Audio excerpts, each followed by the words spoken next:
قرآن مجید نے ارشاد فرمایا الا بذکراللہ تطمئن القلوب، فرمایا خبردار ہو جاؤ، اللہ کے ذکر میں ہی دلوں کا اطمینان ہے، اللہ کے ذکر میں دلوں کا چین ہے۔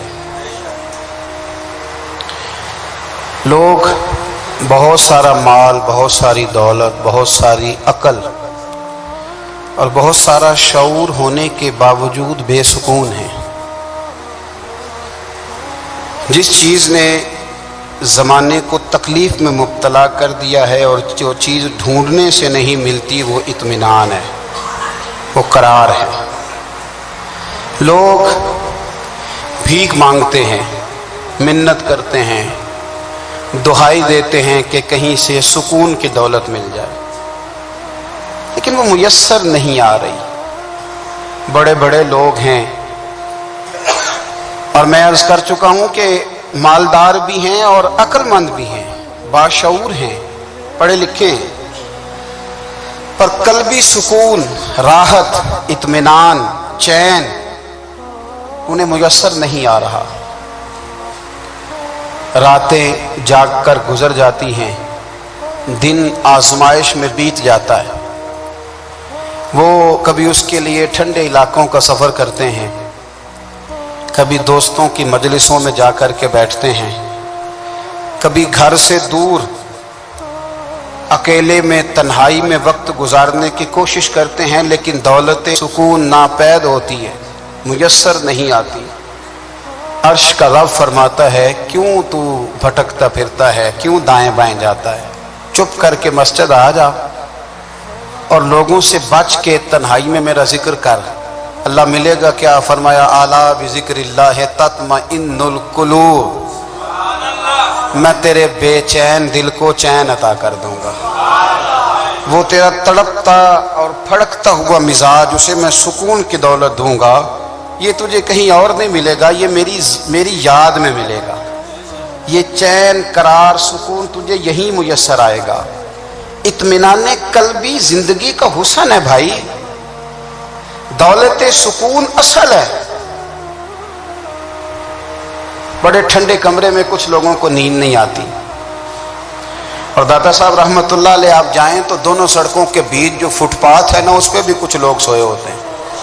ادھر سے بھی گاڑیاں گزرتی ہیں، ادھر سے بھی گاڑیاں گزرتی ہیں، لیکن بس نیند ہے نا، اللہ کا فضل ہے، اس نے دے دی ہے، آنے والوں کو آ گئی ہے۔ اطمینان قلبی، میرا معاشرہ بے سکون ہے، بے قرار ہے۔ مجھے کچھ لوگ کہتے ہیں جی میں آج کل بڑا بور ہو رہا ہوں، تو میں کہتا ہوں یار ہمیں تو ٹائم ہی نہیں ملا آج تک بور ہونے کا، نہیں وقت ہی نہیں اتنا میسر آیا، کون سا ٹائم نکالے جس میں بندہ بور ہو؟ وہ تو ہے کہ انسان کچھ فارغ ہو، کہیں اس کے پاس گنجائش ہو تو بور بھی ہو لے۔ کیسے بور ہو لیتے ہو؟ یہ کیا ہوتا ہے بور ہونا؟ زندگی میں اتنا وقت ہی کہاں ہے کہ انسان بور ہوتا پھرے اور یہ تصور بناتا پھرے کہ میں بڑی آزمائش میں ہوں، تو میں بڑے بور ہو رہا ہوں، تو میں بڑی تکلیف میں ہوں۔ تو وقت بہت زیادہ ہے ہمارے پاس، لا یعنی کاموں میں ضائع بڑا ہوتا ہے، تو ہم بور ہوتے ہیں، پریشان ہوتے ہیں۔ اللہ فرماتے ہیں یہ جو میری یاد ہے نا، لیکن اس کا بھی ایک طریقہ ہے یاد کا، اس طریقے سے اگر میرے رسول کریم علیہ السلام نے فرمایا اللہ کا ذکر اس طرح کرنا کہ دیکھنے والا تمہیں دیوانہ سمجھے، لوگ سمجھیں کہ کوئی مجنون ہے، کوئی جنونی ہے، کوئی پاگل ہے۔ یہاں اللہ تعالیٰ معاف کرے، آپ ذکر کی مجلس چھیڑیں، آپ ناز شریف کی مجلس چھیڑیں تو بہت سارے لوگ پروفیسر بن جاتے ہیں، وہ ساری نہیں ہلاتے، ان کی زبان ہی حرکت میں نہیں آتی۔ حالانکہ رب کریم کا ذکر اس طرح کرو کہ دیکھنے والا تمہیں دیوانہ سمجھے، کہیں اور کھونے کی ضرورت ہی نہیں۔ میرے حبیب گویا ہمیں فرماتے ہیں تو رب کے ذکر میں اس طرح کھو جا کہ تجھے دنیا کا خیال ہی نہ رہے، تجھے پھر دنیا کی ہوش نہ رہے۔ لیکن اگر نماز میں بھی خیال غیر آئے، ذکر میں بھی توجہ کہیں اور ہو، زندگی میں وہ عجیب لمحہ تھا، وہ میرے ساتھ تھا اور میں تنہا تھا۔ اگر ماحول یہ ہو کہ آپ کہیں جسم کے ساتھ تو موجود ہوں، روح موجود نہ ہو، تو پھر لذت ذکر بھی میسر نہیں آتی، پھر کیف نہیں حاصل ہوتا۔ یاد رکھیں کہ اس طرح کھو کے رب کی یاد کہاں سے کیف آئے؟ الجھ ہی بڑا گئے ہیں، وہ مستی، وہ سرور، وہ کیف جو اللہ کے ذکر میں ہوتا تھا، جو کبھی مرشد کامل کے سامنے بیٹھ کر لوگ اللہ اللہ کرتے تھے تو لگتا یہ تھا کہ یہ یہاں ہے ہی نہیں، یہ تو کہیں اور چلے گئے ہیں، یہاں موجود ہی نہیں۔ لیکن اب وہ موج نہیں، وہ شوق نہیں، وہ درد نہیں، وہ ذیل نہیں۔ اقبال تڑپ کے کہا کرتے تھے خیرت کی گتھیاں سلجھا چکا ہوں، یا رب مجھے صاحب جنوں کر دے، اللہ مہربانی فرما، وہ کیفیت دے، وہ سرور دے۔ زندگی میں اگر اطمینان چاہتے ہو تو کبھی کبھی سب کچھ بھول کے نا تو مست ہو جایا کرو رب کی یاد میں۔ کبھی کبھی چھوڑ دیں دنیا، چھوڑیں یار موبائل، کسی وقت کرے اس کو بند، چھوڑے اس بات کا خیال کہ فلانے نے سلوٹ کیا ہے کہ نہیں کی، چھوڑے۔ حضرت باجزید بستامی رحمت اللہ تعالی علیہ فرماتے میں نے اعتکاف کبھی اپنی مسجد میں نہیں کیا، یہ کہ سارے ہی ہاتھ چومنے والے، سارے ہی پیار کرنے والے۔ فرماتے میں جب اعتکاف کرتا تھا تو میں بستام سے دور نکل جاتا تھا جہاں کوئی مجھے جاننے والا نہ ہو۔ اٹھ بلیا چلو تھے وسیے جتھے وس دے نہیں سارے ینے، نہ کوئی ساڈی ذات پچھانے تے نہ کوئی سانو مننے، چلو ادھر چلیں۔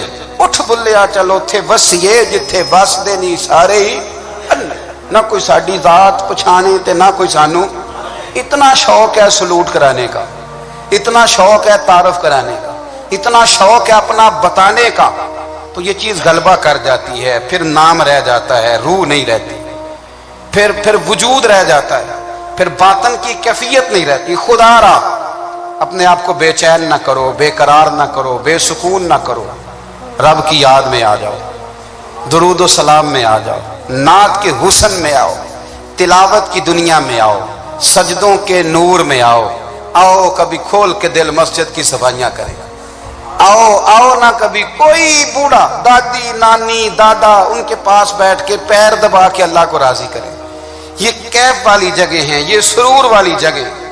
اتنی بے چین ہماری زندگی ہے، بے قرار ہے، تڑپتے ہوئے لوگ، لڑتے ہوئے لوگ، ایسے لگتا ہے اب یہ ایک دوسرے کا گریبان تھام لیں گے، بے قرار بے چین۔ کسی کو انتظار کا کہا جانا کہ 10-20 منٹ کسی کا انتظار کرو تو بعض لوگ مجھے ایسے لگتا ہے جیسے یہ ان کا کلیجہ پھٹ جائے گا، ڈاکٹر کے انتظار میں بیٹھے ہیں تو بڑے پریشان ہیں۔ کسی کو ملنے گئے ہیں کو آدھا گھنٹہ بیٹھنا پڑ گیا تو بڑی دقت میں ہے۔ اپنے آپ کو سکون دیں۔ آپ یقین کریں بڑا مزہ آتا ہے کبھی کسی کا انتظار کرنا پڑے تو 2-4 تسبیح درود شریف پڑھی جاتی ہے، یعنی ذوق بن جاتا ہے کہ چلو اللہ نے موقع دیا ہے کوئی سرکار کو یاد کر لیں، تنہائی مل گئی۔ ہمارا مزاج جس سختی کا شکار ہے وہ سختی آہستہ آہستہ ہمیں زیادہ آزمائش میں ڈال رہی۔ تو میرے بھائی زندگی میں اطمینان حسن ہے، اور وہ سب سے زیادہ اللہ کی یاد میں ملتا ہے، وہ سب سے زیادہ رب کریم کے ذکر میں، سب سے زیادہ جو چاہتا ہے نا دل ٹھنڈا رہے، زبان میٹھی رہے، وہ مدینے والے محبوب پہ درود و سلام پڑھا کرے، وہ حضور پہ درود و سلام پڑھا کرے، زبان میٹھی رہے گی۔ میرا ذاتی تجربہ ہے کہ جو آدمی اپنے اخلاق سنوارنا چاہے وہ حضور پہ درود شریف پڑھے، جو اپنے اخلاق سنوارنا چاہے، طبیعت کو ٹھنڈا رکھنا چاہے وہ درود شریف پڑھے، اس کا دل سکون میں آئے گا۔ کچھ کام اور ہیں زندگی میں اطمینان کے لیے، ان کا ہونا بھی بڑا ضروری ہے۔ سب سے پہلے اگر آپ چاہتے ہیں نا زندگی میں سکون ہو تو حقیقتوں کا سامنا کرنا سیکھیں، آپ جو ہیں وہ رہنا سیکھیں، جو آپ نہیں ہیں وہ بننے کی کوشش نہ کریں۔ حقیقت کا سامنا کرو گے تو زندگی اطمینان میں آ جائے گی۔ ہم نے نا بہانے بنا لیے ہیں، ہیلے بنا لیے ہیں، جھوٹ کے سہارے اپنے آپ کو اونچا کر لیا۔ ایک آدمی سے کہا جاتا ہے تو رشوت نہ لے، تو کہتا ہے میں غریبوں سے نہیں لیتا۔ تو میرا سوال یہ ہے کہ امیروں کا حساب لینے کی اللہ نے تیری ڈیوٹی لگائی ہے، تیرے ذمہ لگایا ہے کہ تو امیروں کا حساب کر، تمہیں کیا ضرورت پڑی ہے؟ ہم نا بہانہ کرتے ہیں، رشوت لینے والے کا الگ بہانہ ہے اور سفارش والے کا الگ بہانہ ہے۔ حقیقت کا سامنا کریں، حقیقت کا، جو میرے ذمہ داریاں ہیں وہ میں نے پوری کرنی، جو آپ کی ذمہ داریاں ہیں وہ آپ جان نہ چھڑائیں، حقیقت پسند بنے میرے رسول کریم۔